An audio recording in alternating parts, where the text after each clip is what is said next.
26 April 2025 new ইয়র্কে empowering development project ink তাদের 10ম প্রতিষ্ঠা বার্ষিকী এক জমকালো ও প্রাণবন্ত অনুষ্ঠানের মাধ্যমে উদযাপন করে।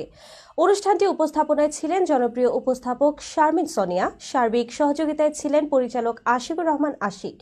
প্রধান অতিথি ছিলেন নিউ ইয়র্ক স্টেটের সিনেটর জন লিও, যিনি ইডিপি এর সাফল্য এবং কমিউনিটির জন্য নির্বাহী পরিচালক আম্বিয়া বেগমের অবদানের প্রশংসা করেন।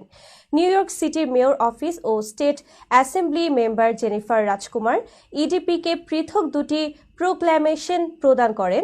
অনুষ্ঠানে সিটি কাউন্সিল মেম্বার শাহানা হানিফের পক্ষে ইডিপি এর কম্পিউটার ট্রেনিং প্রোগ্রামের শিক্ষার্থীদের হাতে সনদপত্র তুলে দেন আম্বিয়া বেগম ও প্রেসিডেন্ট এম.এস. আলম। শিক্ষার্থীদের জন্য এটি ছিল এক বিশেষ অনুপ্রেরণা। ইডিপিকে নিউ ইয়র্ক সিটি কাউন্সিল ও স্টেট অ্যাসেম্বলি থেকে সম্মাননা ক্রেস্ট ও অ্যাওয়ার্ড প্রদান করা হয়, যা কমিউনিটির সেবায় তাদের অবিচল নিষ্ঠার স্বীকৃতি। উপস্থিত ছিলেন কমিউনিটির বিশিষ্ট ব্যক্তিবর্গ ও অ্যাসেম্বলির প্রতিনিধি শাগির খান, যিনি ইডিপিকে ফান্ডিং সহায়তার আশ্বাস দেন। বিশেষ অতিথি হিসেবে উপস্থিত ছিলেন কিংবদন্তি অভিনেতা আহমেদ শরীফ ও তার স্ত্রী। দেশের জনপ্রিয় কণ্ঠশিল্পী চন্দ্রা রায় ঐতিহ্যবাহী গান পরিবেশন করে অতিথিদের মুগ্ধ করেন। অনুষ্ঠানটি কভার করেন মিলেনিয়াম টেলিভিশন, ইটিভি ও ইউএসএ নিউজ অনলাইনের সাংবাদিকরা।